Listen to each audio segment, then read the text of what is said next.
gawa kabeh no. Jiro lu Patmo 6 tu 8. 8. Mawar tak gawake 12 ning ra cukup ngene jelas iki. Cukup wae padune kowe ora tok gawa kabeh kok. Ayo, sing mepet aku iki tak tepungke ya, Nak. Iya. Tarni kok ora tok kon munggah. Engko tenang wae engko tak koni. Iya. Wong anggere ra gelem tak oyak tekan omahe tak bekekeng.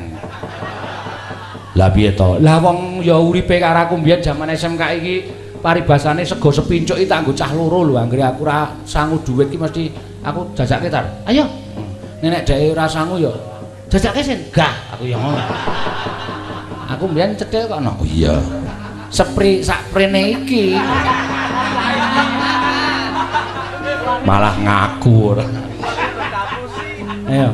Ki sing mepet aku mikir dicekelno. Asmane, Mbak? Kula Endang. Endang sapa? Endang Cenil. Endang Cenil saka? Saking Ponjong. Ponjong. Desane? Gombang. Gombang. Berarti mau menyang dhewe kowe? Nggih. Treki sapa? Adik kula. Oh ya syukur. Ora ngawur nek akon wong ngeterke ora ngawur saiki calon lanang ki nyemelangi kabeh. Contone sinten? Ora usah tak contone kowe ngarep kenani aku kowe. Mbak Cenil, sok Endang Cenil. Sekolah nendi no? Wonten isi. Nah, cah Institut Seni Indonesia jurusan Karawitan. semester Gangsal. semester 5. Wah, jan pinter. Iya. Apa bapakmu penabuh? Mboten niku. Mbokmu sinden? Mboten. Lah kok kowe jurusan Karawitan apa? Motivasimu apa? Saiki kowe mahasiswi kudu iso omong sing intelek. Motivasimu apa masuk Karawitan? Lah kirangan jenengan niku kok sing beto. Tak kepruk cempala sirahmu lho. Aku takon tenan kok kirangane. Aku ora rumangsa nggawa kowe kok. Anggo ngapa nggawa kowe? Tak gawa ngalor ngidul ra ngendhok-ngendhok kok digawa. Lah nggih wong gur dingremi. Hah? Mboten. Rawani. Terus mboten. Muni pisan kan ngrem. Jejere. Asmane sapa, Mbak? Nggih nami kula Oriza. Wah, sinden kok jenenge modern-modern. Sinden ki paling ora sik kundangi Bu Chandra Lukita lho kae. Bu Tantinah, Bu Ngatirah, Supatmi. Sinden kok jenenge Oriza. Esuk ganti. Sinten? Sumirah. Apik lho.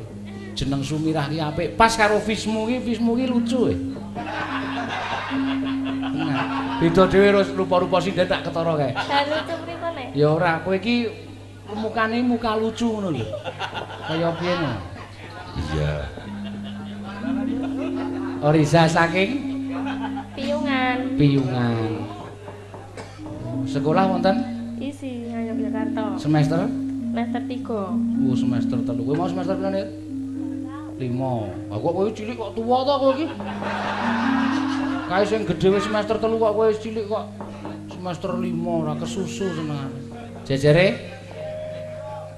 Piyungan. Asmane? Nami kula Tiwi. Tiwi. Nggih. Omahe? Pring Surat Temanggung. Hah? Pring Surat Temanggung. Pring Surat Temanggung. Wo iki Gunung Kidul, Piyungan, Pring Surat Temanggung. Semester pira? Semester setunggal. Semester 1. Jurusan? Seni Karawitan. Bapakne penabuh apa? Bapak kula Hah? Sate mbako, Pak. Ngapusi. Lah kok ngapusi. Vismu ki vis turun seniman kowe. Rupamu rupa turun seniman. Bapakmu penabuh apa dalang?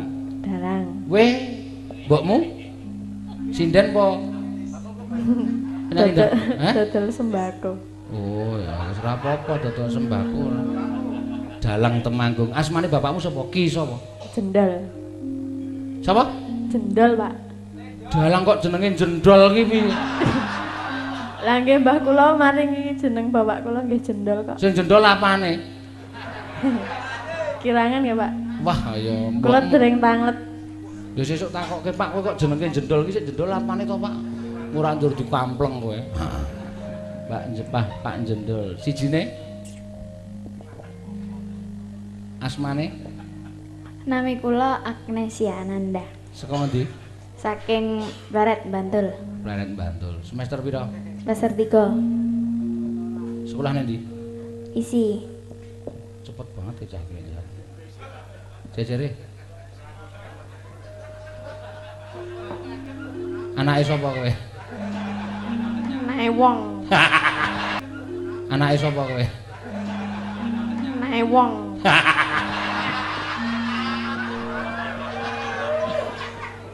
Ya bener kok ya. Asmane sapa, Mbak? Iki rada galak iki ora tak alusi ndak. Nyantel apa iki mau teko-teko wis muring-muring iki mau. Iya. Nun kemarin badhe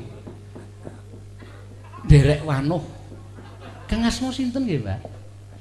Tatin. Oh inggih, Mbak Tatin. Wis tak alusi meso atos ya. Kuwi dalem wonten pundi? Sentolo. Sentolo inggih. Kulon Progo nggih. Kilen Lepen nggih. Heeh. Oh inggih.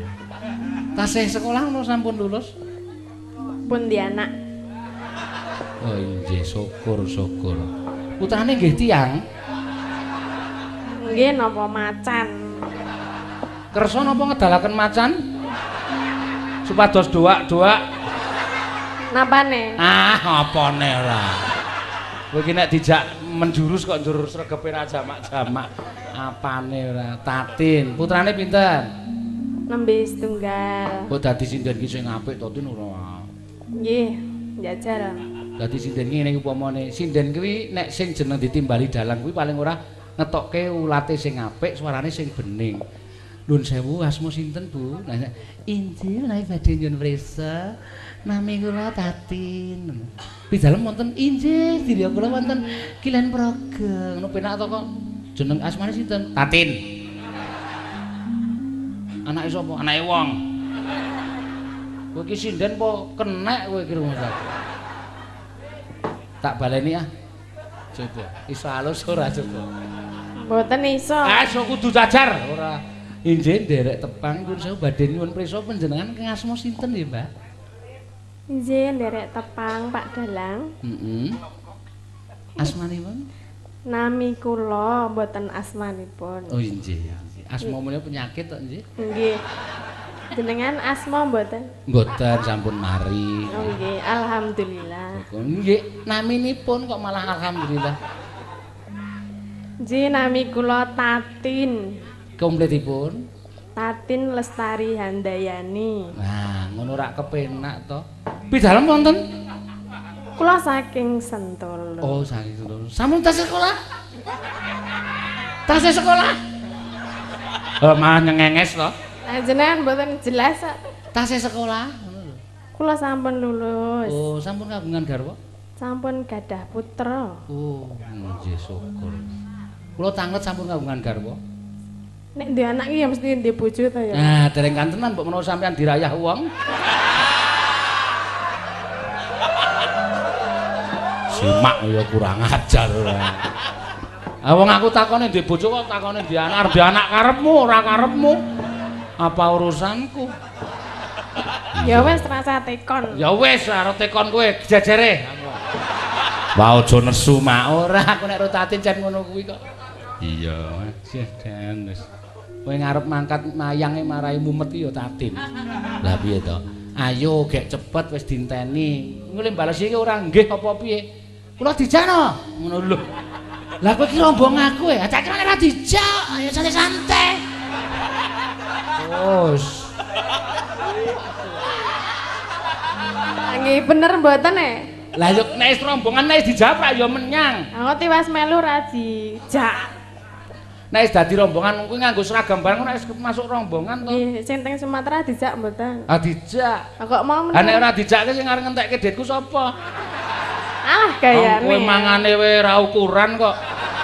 Cah siji kok entek 9.000 kuwi mangan apa? Sapa niku dadi? Barang tak tiliki notane iki sapa iki 9.000 iki aku. Bul Tatin. Wis ngombe soda gembira isih es jeruk. Mau nek dianu kancane mumpung dalange ra ngerti ra apa. Edan tenan. Mulane aku mumpung lunga ya di warek-wareke. Alah mulane aku ra sugih-sugih aku rumangsaku aku ki mayang bendina kok ora gawe pendopo kok ora jigos. Jebule disesep-sesep lintah-lintah kuwi kok. Jejere asmane sapa, Mbak? Nggih, rungokno iki. Asmane sinten, Mbak?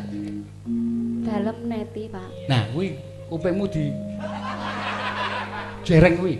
Penak to dirasake dalem Neti, Pak. Lho. Patin. Dalemipun pundi, Mbak Neti? Mboten dibeto ya. Oh. Iki alus ning njaluk dikepruk sirahe. Lah piye to? Dalemipun pun mboten dibeto. Dalem anu asal mula bukanipun. Ingkang dipun kagem turu saben dinten pundi? Minggir Sleman. Oh, saking minggir Sleman. Nggih. Jejeripun. Inji. Urung.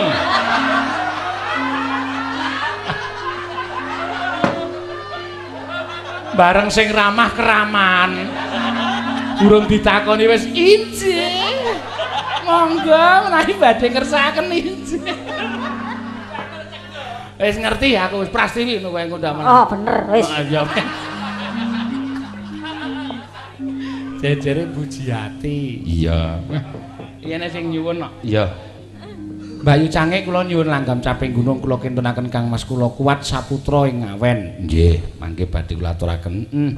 Sugeng dalu Mbak Cangik nyuwun gending caping gunung dipun jengklengaken gending menika katur sedaya warga Pedukuhan Nglebak lan Pedukuhan Kepuh Sari. Matur sembah nuwun saking pandemen Mbak Limbuk. Nggih. Ya, diaturake no alon-alon. Neno-neno. Ya, saka sapa durutke ndak ora tekan nggone.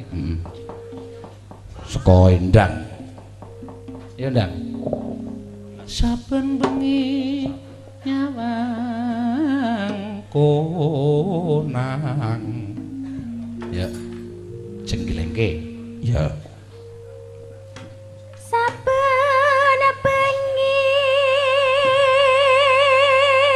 Nah, alon-alon ngono kuwi napase ditata.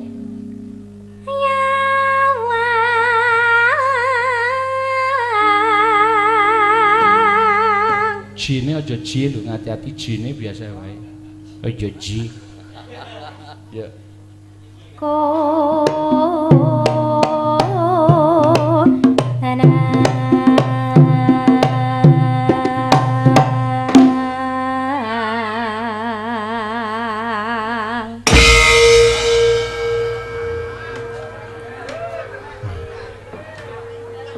Terus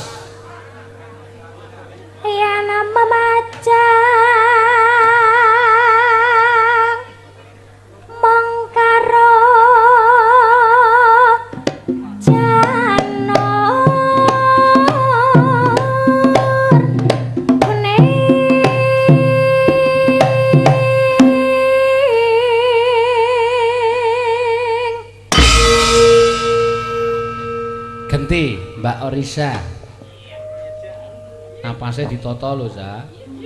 Kembang wae waton. Ya. Wasah kesusu. Alon-alon. Ditata cengkoke. Kowe iki menengo wae, kono wis arep muni kok omong wae ora. Terus, yuk.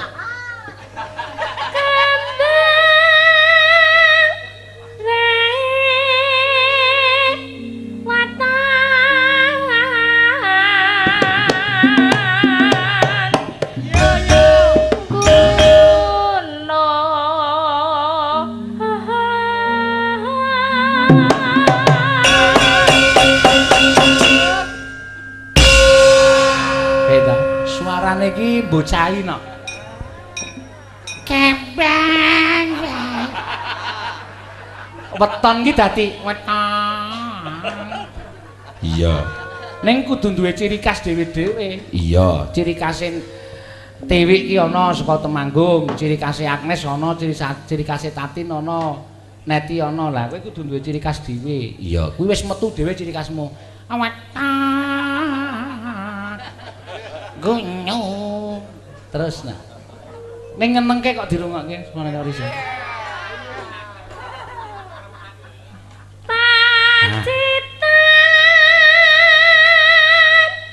Sarwi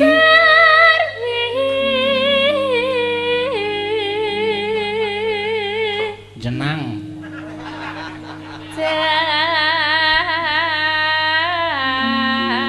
iya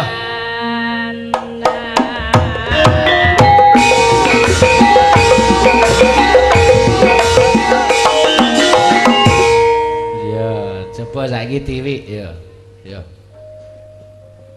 panas udan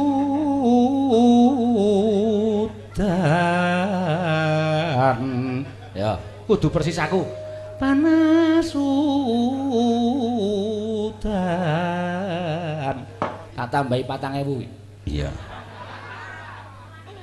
ya panas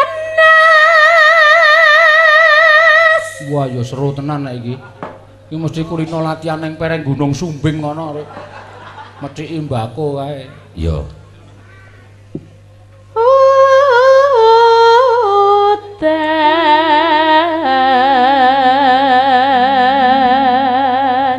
ayo saka Endang Parikan kagem dusun ngelebak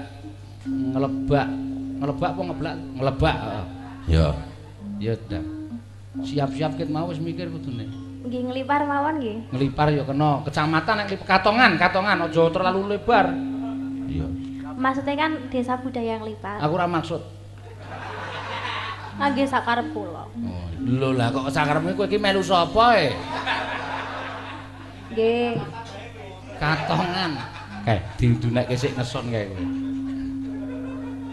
iya Katongan kagem Katongan gampang Katongan nglebak karo Katongan wis terserah do mikir dhewe ya prakatokan ngono nglipar mawon ya wis sakarepmu wah jangan nyangan numpak dokar nah gampang nek nglipar jarane 5 oh buantor banget terus mugi desa budaya nglipar Katongan tansah nglembono tansah apa ngelembono ya apa tak takoni saiki kowe nek olah basa Jawa tak takoni ngelembono ya apa nggih kuncara kowe mahasiswi lho kowe ngelembono ya apa lah dadi jurusan basa Jawa tandane ngelembono kuwi jane tembung lain ngalamun kuwi ngelembono oh ngaten ngrembaka kuwi apik nggih ngrembaka niku lha kok kowe ngrembaka niku lah kula mboten saged Jawa wek kowe lahiran ngendi e nggih Jawa lah kok ora iso Jawa ilang Jawane aja kowe iki sik sebagai wong Jawa kudu iso njawani oh ngaten heeh lah menawi kula wong Sunda ya pokoke manut tata cara kono kudu iso nyundani nggih sakniki menawi jenengan tiang hah piye kowe menawi jenengan tiang Ambon manut tata cara kono kudu iso ngamboni ngamboni sinten ayo ngamboni kowe kuwi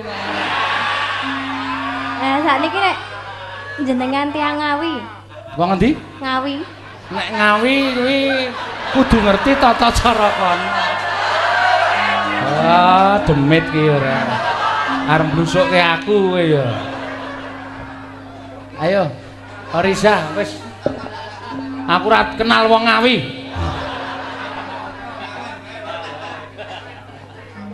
ayo Orisa lagi mangan terus ngombe soda waduh terus desa Katongan desa budaya nah kuwi apik ayo sapa Tiwi kowe lagi ngopo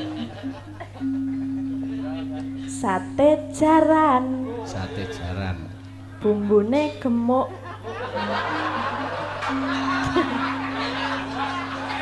edan cah iki sajae mbok piye sesuk awan tak tukokke apa piye sak piring wis ning bumbune gemuk entekno Emah Parikan kok ora ketemu ngakal terus apa artine warga Katongan Mugi sansaya sayo. Apik, iya. Ayo Agnes.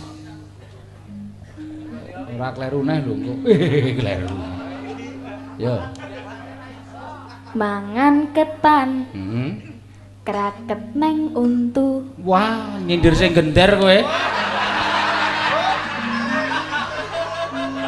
Sing gender iki aja kok ketan, ager-ager kowe kraket kok.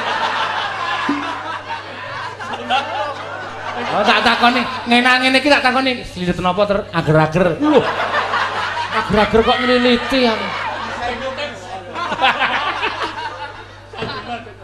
Terus artine Desa Katongan mugi tambah maju. amin. Kok sik ngelebak kok rungono. Ayo Tin, ngelebak Tin. Dusune iki. Ya. Aku galak. Nah. Ayo wis ketok nek rupamu iki jan galak. Terus Ning ora apa-apa. aku galak kok ning ora apa-apa. Ayo ora apa-apa to galak. Iya ya. Terus Nglebak. ngelebak. Warga nglebak Heeh. bagya mulya. Wah HP lho iki. Aku galak ning ora apa-apa. Warga nglebak ora apa-apa. Ayo. Serano artine blas widadine. Ayo Neti. Ayo Net. Mikir suwi Neti nganti ngalamun. Kowe ngalamunke sapa Net? Mboten kok Pak. Iya. Biasane terus gawe status kowe nek ngalamun. Wis beda. Ngapane Pak? Ambo. Ayo wis beda wis tuwa e. Yo, artine apa? Delok bekakak Oh, bekakak iki nang gamping anane. Saparan iki. Terus? wedi putane Hmm. dusun mebak tentrem wargane. Amin. Ayo Pras. Yo. Aku kegeblak. Kok ndongake awakmu dhewe to kowe? Apa-apa. Ya wis ra apa-apa. Ane kegeblak kok ya ora lara wong ming cendik semono kok. Mak kluthik ngono. Terus Nabrak meja. terus artinya apa? Mugi Rak lali to, nglebak. ya ora usah galak-galak. Oh iya iya. Aku ro kowe galak kok aku. Mugi dusun nglebak Heeh. Tentem Raharja. Wah, jan apik. Nano neno ayo Nes. Nano neno. Awas lho. Ki mau le do parikan medun sithik lho nadane. Panas sudan aleng-aleng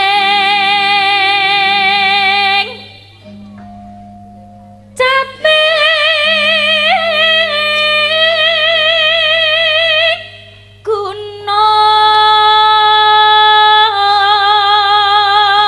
gunung. Ayo paguyuban Mekar Jaya. Kok Mekar Jaya? Wah, klambine kaya taman bunga kok. Yo, bareng siji loro telu ya.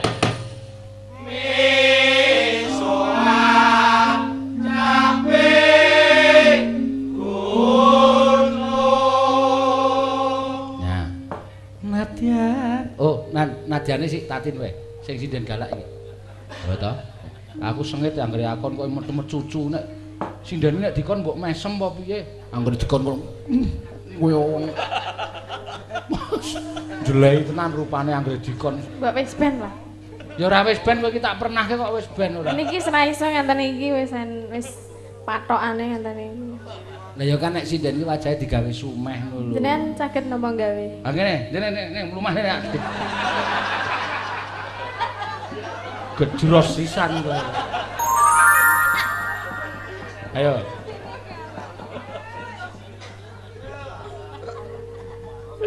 Najan wadon sarta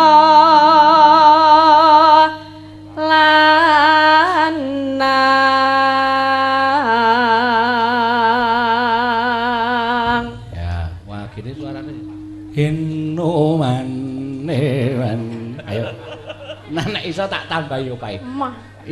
Inno mane banyu dikederke ngono piye? Kula ora iso keder e.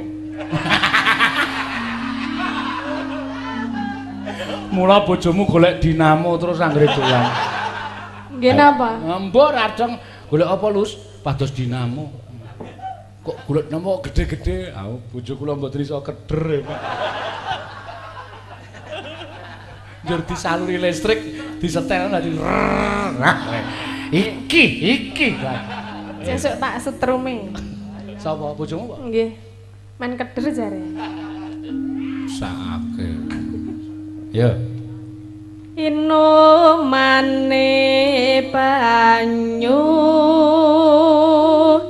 bening.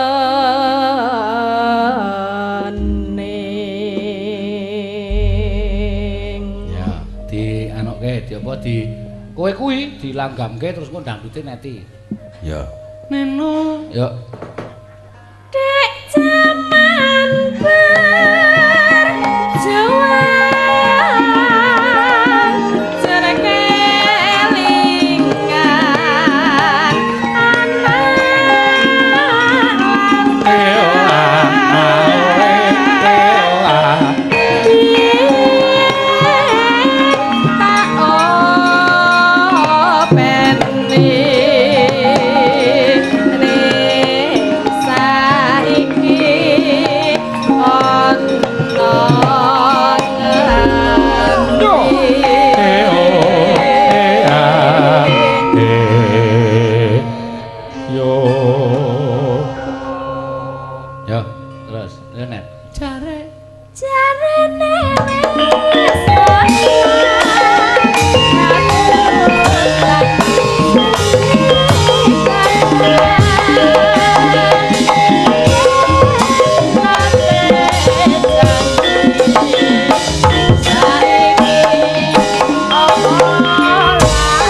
Sakar bisa